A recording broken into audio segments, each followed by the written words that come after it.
परम तत्वाय नारायणाय गुरुभ्यो नमः। लाल किताब के रचयिता पंडित रूपचंद जोशी जी के चरणों में शत शत कोटि कोटि नमन।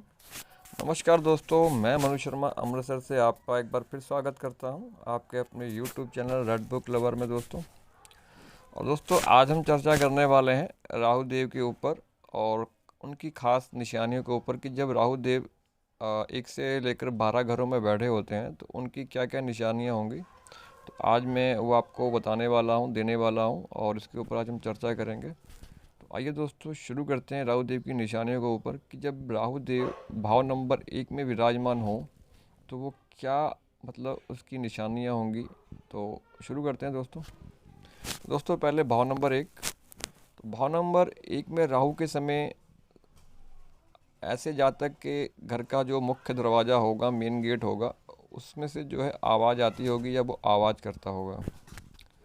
राहु नंबर 1 के समय 2 विवाह के योग भी हो सकते हैं।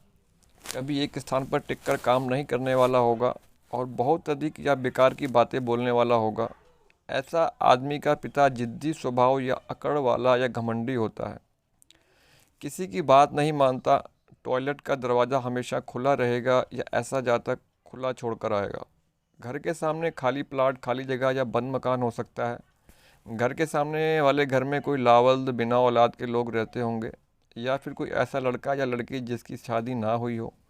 घर के सामने जो पड़ोसी होंगे वो तरक्की नहीं कर पाएंगे। घर के सामने वाले पड़ोसी से इस भविष्य में लड़ाई हो सकती है। दोस्तों, ये थी भाव नंबर 1 की राहु देव से संबंधित कुछ निशानियाँ। तो अब चर्चा करते हैं राहु भाव नंबर 2 के ऊपर कि जातक को आँखों या आंतों के रोग हो सकते हैं। मुंह या गले के रोग भी हो सकते हैं। मुंह में दांत टेढ़े मेढ़े या आगे पीछे हो सकते हैं। जातक एक बार घर से अवश्य भागता है। जातक अपनी पत्नी का अपमान करने वाला होगा। ऐसे जातक की पर्स की चोरी होती है या घर में चोरी होती है दिन के समय, जब राहु का समय हो। कई बार सफ़र में भी चोरी देखी गई है। अगर ऐसा जातक मंदिर में पुजारी होगा तो मंदिर में भी चोरी होती है। और ऐसा जातक कभी कैद में ना होगा। जातक ग्राउंड फ्लोर में नहीं रहता होगा, किसी न किसी फ्लोर में रहता होगा। दोस्तों, अब चर्चा करते हैं नंबर 3 के राहु के ऊपर कि इसकी क्या निशानियां हैं। तो जातक के जो मित्र होंगे वो धोखा देंगे। जातक जिसको पैसा देगा उससे संबंध बिगड़ जाएंगे। घर में हाथी का खिलौना होगा। घर के पास तीर्थ स्थान या मंदिर होगा और छोटे भाई बहन तरक्की करेंगे दोस्तों। और दोस्तों, अब चर्चा करते हैं राहु नंबर 4 के ऊपर कि माता को जोड़ों में दर्द होगा या रहेगा। सीढ़ियों के नीचे रसोई, बाथरूम या स्टोर बनाया हुआ होगा। और कई बार दिमाग ऐसे व्यक्ति का सुन्न सा हो जाता है या दिमाग ख्यालों में खो जाता है। और ख़ासकर ऐसे घरों का नलों से पानी टपकता होगा या घर की जो टंकी है वो उससे पानी लीक होता होगा या पानी बह रहा होता है। तो दोस्तों, अब चर्चा करते हैं राहु भाव नंबर 5 के ऊपर कि ऐसे जातक को 16 से 21 वर्ष की बीच में विद्या में रुकावट या अड़चन वगैरह आती है। और पत्नी को गर्भपात होता है या डिलीवरी में परेशानी होती है। नर संतान देर से पैदा होती है और 2 विवाह के योग होते हैं। और फैमिली में पहले भी किसी के 2 विवाह हुए होते हैं। घर के आसपास बिजली का खंभा भी पाया जाता है। दोस्तों, अब बात करते हैं राहु नंबर 6 की निशानियों के ऊपर। ऐसे व्यक्ति के गुप्त शत्रु जो हैं उसको तंग करते होंगे। बदमाश मित्र होंगे जो धोखा देंगे। चाचा, मामा, नाना का स्वास्थ्य ठीक नहीं रहता होगा। मुकदमों में ऐसे जातक की ज़्यादातर जीत अपने पक्ष में होती है, फैसले अपने पक्ष में आएंगे। लड़कियाँ जो होगी ऐसे जातक की, उसका नाम रोशन होगा। और ऐसी अवस्था में बुध का अच्छा प्रभाव होगा। लव अफेयर्स लंबे समय तक रहते हैं। ऐसी अवस्था में अगर चंद्रमा के साथ राहु बैठा हुआ तो बड़े घर की स्त्री संबंध बनते हैं। और यदि राहु के साथ छठे घर में शनिदेव बैठे हुए हैं तो छोटे घर की स्त्री संबंध हो सकते हैं। नाभि के नीचे तिल हो तो नेक असर होगा। दोस्तों, अब चर्चा करते हैं राहु नंबर 7 के ऊपर कि 2 विवाह के योग होते हैं और परिवार में किसी को सीने में दर्द की शिकायत होगी। पैसा पत्नी की बीमारी पर खर्च होगा या यारी दोस्ती में ऐसा व्यक्ति जो लगाता होगा या उन्हें खिलाता पिलाता या उजाड़ करता होगा। घर का साउथ वेस्ट का जो फर्श होगा, वो फ्लोर जो भी है थोड़ा नीचे की तरफ झुका हुआ हो सकता है। और पत्नी या तो बीमार रहती है ऐसे व्यक्ति की, या झगड़ा रहता है, या फिर पत्नी देखने में बहुत पतली दुबली होगी। ऐसे जातक जो अपनी पत्नी से आंतरिक तौर पर संतुष्ट ना होगा। सप्तम भाव में शुक्र का धुआं निकालता है जब भी राहु देव सप्तम भाव में आते हैं। तो अगर तुला राशि तराजू के जो दो पलड़े होते हैं ना, तो एक जैसे नहीं रहने देते हैं यहाँ पर राहु देव। तो एक जैसे बैलेंस से मतलब राहु देव तुला राशि को नहीं रहने देंगे। और ऐसे व्यक्तियों के जो दोस्त होते हैं वो भी पैसे खा जाते हैं।